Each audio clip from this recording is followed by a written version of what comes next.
Hello, competitive Smash Brothers fans. If you go to a lot of tournaments, then you probably understand how helpful it is for people to bring setups. They make the tournament run a lot faster and smoother, and once the tournament's over, or I guess before the tournament too, it means that there's a lot more spaces open up for you to play friendlies with all the lovely people that show up at the Smash tournaments, so yay, social interaction. Anyway, so in this video, I'm gonna try to give you some tips and tricks on what you should bring, and just other stuff I've learned from the few Smash tournaments I've been to over the past year. And I would like to emphasize that you should try to just kind of work with what you have. Don't feel like you need to buy a monitor or a case or anything just because you're doing Smash tournaments. So anyways, let's get this video started. Alright, so we'll start off with our good old Nintendo Switch, because how the hell else are you going to play the game without a Nintendo Switch? So you will obviously need a dock, because you don't want to have everyone crowding around some tiny Nintendo Switch screen, and people get kind of smelly at the Smash tournament, so you want to have at least a couple feet between you and the other guy playing. If you want to save some money on a second dock, then go to Nintendo's website and look for a refurbished dock. I wouldn't really chance it with the third-party ones, because I have heard about those breaking your Nintendo Switch, which is very bad because those things are $300. Smash players do love their GameCube controllers, so you absolutely need to have a GameCube adapter. Tournaments generally want you to have a GameCube adapter that'll be pretty solid and reliable, won't be dropping inputs or messing up anyone's controller. So I'd say go with either an official Nintendo one, or, because the Nintendo ones are really rare, go for a Mayflash one, because the Mayflash adapters are pretty solid, so I don't think you can go wrong with them, and you can find them pretty easy for 20 bucks, so that's not too bad. I've had some issues with my Mayflash adapter not playing too nice with one of my docks, so it could happen, but generally the Mayflash is a safe option. When plugging the black USB port in on the GameCube controller, which is the one that actually sends a controller inputs, I recommend putting it in the back slot, because that leaves the front two USB ports open, which makes things easier on the Pro Controller players. So next up, you'll want a good monitor or television, and you'll want one that's pretty easily portable and that has low input lag latency. It'll be kind of a pain if you're trying to bring a big 40 or 50 inch TV in with all your other stuff, especially if there's a long walk from the parking lot to the venue.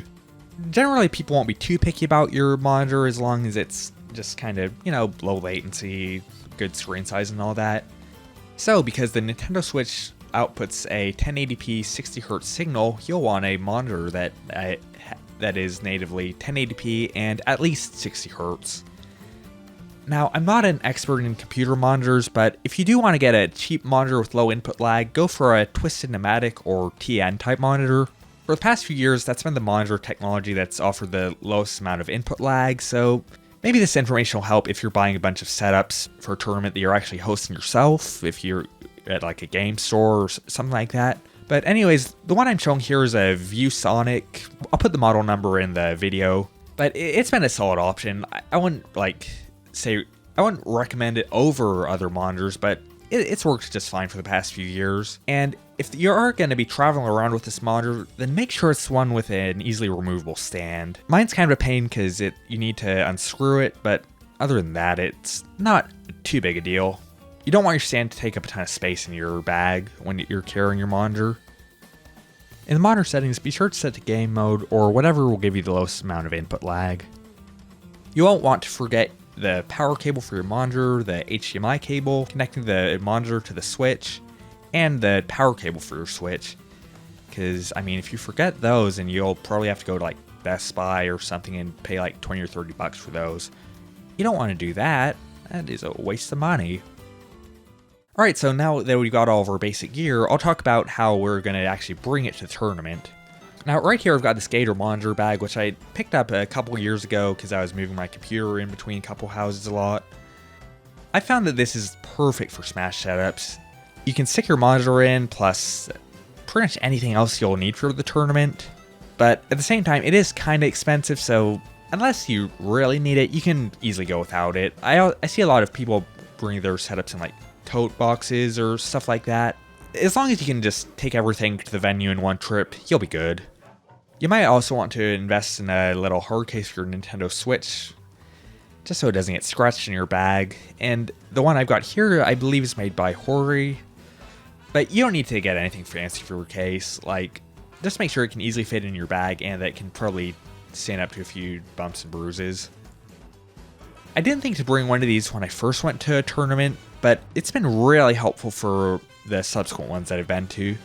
Get yourself a good power strip with about a 10-foot cable, because a lot of times there won't be an outlet in a convenient place, or the outlets will all be taken up. If you have one of these, then you won't be like having to set up like right next to an outlet. If you have to run your cables along the floor, then the long cable gives you a bit more slack and makes it less likely that someone will trip and take your entire setup down with it. It also wouldn't hurt for you to bring a little packing list with you, just so you make sure you don't forget anything. Kind of just stuff like all the parts your monitor stand, the screws, all that stuff. Since it might be kind of a pain to connect your Switch to the Wi-Fi at the tournament venue, make sure beforehand that your copy of Smash Bros. Ultimate is updated to the latest version, and that you have all the DLC characters available. As of version 7.0, at the time that this video is out, you're going to need Piranha Plant, Joker, Hero, Banjo, Terry, and Byleth. You also want to check that you've got the correct rule set before the tournament starts.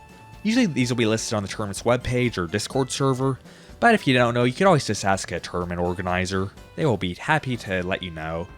A safe bet is usually 3 stocks, 7 or 8 minutes, items off, stage hazards off, you know. The rule set being shown is the Genesis 7 rule set, which is what my local tournaments use, so you can expect something like that for what your tournament is going to want. I'd also recommend going into the random stage selection and disabling everything but the tournament legal settings, because it makes it easy when you're playing friendlies and you can just like hit random and go to a good stage and not something crazy like, I don't know, that Electroplankton stage. That one's madness.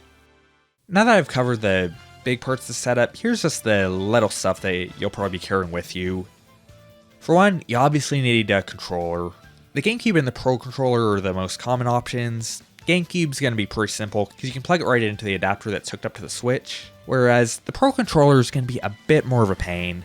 Basically with those, you need to bring a USB-C cable with you and hook it into the Switch, but once that's done, then you'll be in good shape. Although people do say that you can get a bit of interference if there's a lot of Pro Controller players in the room. I can't really confirm or deny that, but it's something you might be concerned about if you're at a really big tournament. And with the Pro Controller, you need to make sure that it's not going to activate once you leave the setup. If you accidentally turn your Pro Controller on, then a bunch of people across the room will start yelling at you and saying to disconnect the Pro Controller, so you don't want that to happen. Personally, I've used an Xbox Elite controller case because it fits the Pro Controller nicely without accidentally hitting any of the buttons. And obviously, to finish this out, don't forget your water bottle, because staying hydrated is vital to playing good Smash Brothers. Alright, so I hope that video encouraged you to bring setup with you and gave you some good guidelines on what you should bring with you. If you have any other suggestions, put them in the comments section, and I will see you next time. Have fun playing Smash, y'all.